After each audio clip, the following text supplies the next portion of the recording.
Brittany Griner was in a Russian prison. You would think that somebody who is now free, back in America on home soil, would not have too much to complain about. Have you noticed some of Brittany Griner's strange behavior behind WNBA Commissioner Catherine Engelbert? This may be the real reason why she is still in the league. Another example of that is Brittany Griner. Brittany Griner made news. And Brittany Griner made news the other day because why?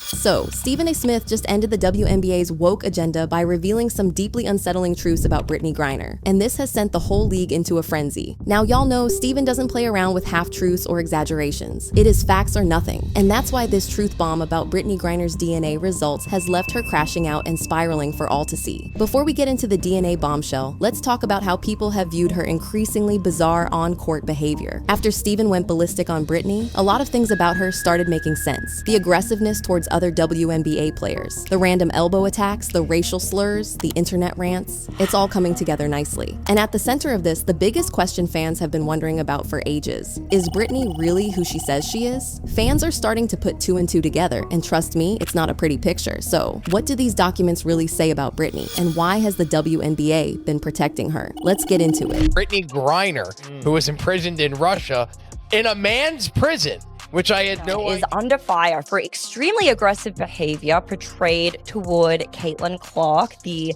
rookie from last year, the one that has everybody's focus in the WNBA. And this incident has, of course, gone viral online, but also sparked up some other skeletons in Brittany's closet that she probably wants to stay hidden. For the last few weeks, Brittany Griner has been catching a lot of heat from WNBA fans for her questionable behavior towards other players on the pitch. But what really got the conspiracy theories flying around was Stephen A. Smith's comments about her during a recent interview. In that interview with the Valuetainment podcast, Brittany Griner's bullying of other players, especially of Caitlin Clark, came up, and they did not go easy on her. Stephen and the other guests put Brittany on blast for being a bully, ungrateful, and frankly not deserving of everything the sport and the country had done for her. But what really set the internet on fire was when Stephen dropped some bombshell documents that confirmed Brittany's real DNA. And it was not what people were expecting. Now, how exactly did Stephen get a hold of this DNA test to begin with? Well, according to reports, Brittany was required to do a bunch of tests when she was in Russian prison, but the part that was never made public was the fact that the Russians conducted a DNA test from the samples they collected for her other tests. And just like that, they found out that Brittany Griner's DNA contained some unexplained traits that explained some of the behavior she has been seen exhibiting on the court. For years, there have been rumors about Brittany's insane athletic abilities, astronomically more than you would expect from an average WNBA player, even one with her height and stature. But that's not even the strangest part about it. Fans have never found an explanation for why Brittany always seems so aggressive on the court compared to other players. Teammates have reported getting injured from regular training activities, and opponents leave games with bruises from her elbows. I mean, we've all seen the clips of her fouling on Caitlin Clark, right? And sure, the game sometimes gets intense and there's a lot of physicality involved, but that still doesn't explain players leaving with unexplained injuries while one leaves unscathed. Well, unless that one player has a different genetic makeup that gives them a physical advantage over others. See, there's a reason why men's sports and women's sports have always been separated. Males and females have different genetic makeups. This means differences in weight, height, speed, stamina, recovery time, and agility. So, if one player has all the abilities that makes them different physically from other players, then what does that tell you? It didn't take long for fans to put two and two together, and they started digging into Brittany as well. All the random viral moments that didn't seem like a big deal at the time now started to make more sense.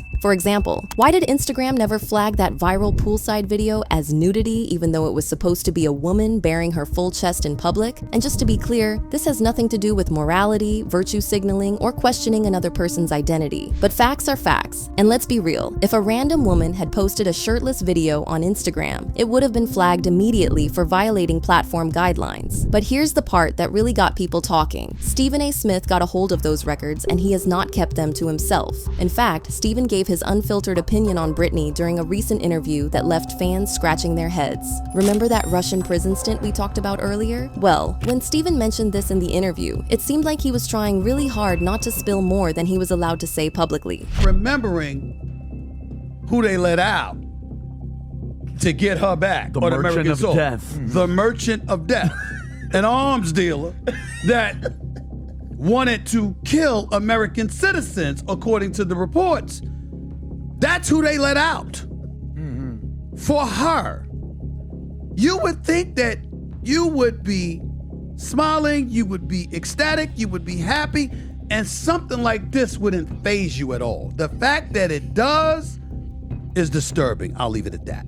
Now, as you guys probably know, Brittany was exchanged for Victor Bout, the infamous Merchant of Death, which many people already found controversial. But here's the confusing part. Brittany was only in jail for smuggling and possession of some cannabis. So it struck people as odd that the country was willing to exchange a basketball player convicted of carrying some grass with a convicted terrorist who was caught planning to unalive innocent people. It was clear that there was something sinister going on below the surface. And as it turns out, they were right. During his interview, Stephen A. implied that there was more to Brittany's exchange program than we were made to believe. The fact that he kept stressing the fact that Brittany ought to be grateful made a lot of people feel like the WNBA had a hand in protecting Brittany. And get this, the running theory was that the WNBA knew that if Brittany stayed in that prison any longer than she did, the world would have found out about her real medical records, not the ones carefully edited to get her a spot on the league. A lot of people seem to agree with Stephen, and they left comments like, "I generally don't like Stephen A. Smith, but he pegged it here." Absolutely pegged it. Another commenter said, "If Griner is a female, why was she in a Russian male prison?" But that's not all. Stephen A. Smith also went in on Brittany for a rant she made about the WNBA. For context, a particular quote has been floating around on the internet where Brittany made some very disturbing comments about the WNBA and its fans. She said, "WNBA games used to be a chill, quiet place you could bring your laptop and relax, maybe even get a little work done. But now, it's like there's large gatherings of people watching us from the stands. Some of them are yelling crazy-ish about what they're seeing, putting unfair pressure on us to score like we're there for their entertainment. And that's pretty gross." She added, "The whole thing is toxic. I saw a guy with his daughter in the crowd, both of them yelling. Couldn't hear what they were saying exactly, but it was either about my performance or some light racism. Definitely one of the two." Fans in every sport. She described the fans. Yeah. It doesn't matter what sport you are. It doesn't matter what sport you pick. That's how fans act in every arena. In every arena. The entire post sounded like something straight out of skit. And to be fair, the original post was from a meme account that posts satirical content. But here's the thing. This meme post may be satire, but it strangely mirrors public perception, especially now that Stephen A. is making bold claims. He felt that if this was how Brittany really felt, then she wasn't just disrespecting the sport. She was also disrespecting the fans who put money in her pocket, and her fellow players who put their everything into each game. But here's where it gets even more interesting. Stephen A. Smith didn't just come forward with speculations. He had actual documentation, proving what many people have suspected for a long time. Brittany Griner may be violating one of the WNBA's most fundamental rules about player eligibility. And it's clear this has got Brittany spiraling because she has been acting out publicly and privately. We all witnessed her crashing out when she was fouled out of the game by Caitlin Clark to the point where she threw a slur at Caitlin. A lot of people have claimed that Brittany actually said whack effing call rather than white effing girl and trash, and Brittany claims she doesn't remember saying a slur. Brittany, a few weeks ago, you fouled out of an Indiana Fever game. Cameras caught you saying something on the bench. It's hard to tell what you said. Can you tell us what you said? I remember fouling out, being mad. I remember fouling out on, I believe it was Howard, driving to the basket. They said I put my hand in. But hey, you never really have to look officiating, so. But what did you say? I really can't remember what I said, honestly. If I showed you the video, would that help? No, it wouldn't help. It wouldn't help?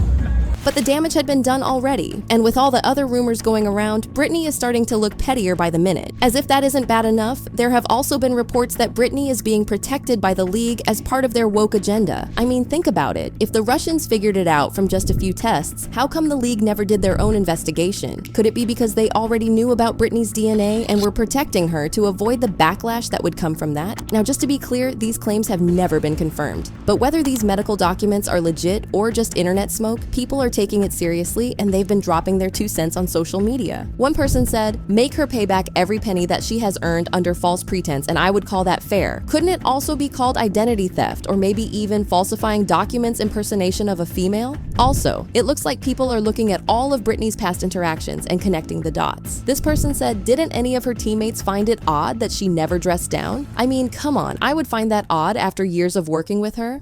Meanwhile, we all know Stephen A. Smith is not just going to leave it at these DNA results coming out. He's going to expose not just Brittany, but also all the people who have been protecting her. And if this DNA leak turns out to be real, the WNBA may have a scandal bigger than any it's faced before. The worst part? It seems like Brittany is being pushed to take the fall for this scandal, and she is spiraling, scrambling to cover her trail. But do you guys think this is all social media conjecture, or is there more to Brittany Griner than meets the eye? Also, what are your thoughts on Stephen's approach? Let us know in the comments, and then check out this next video.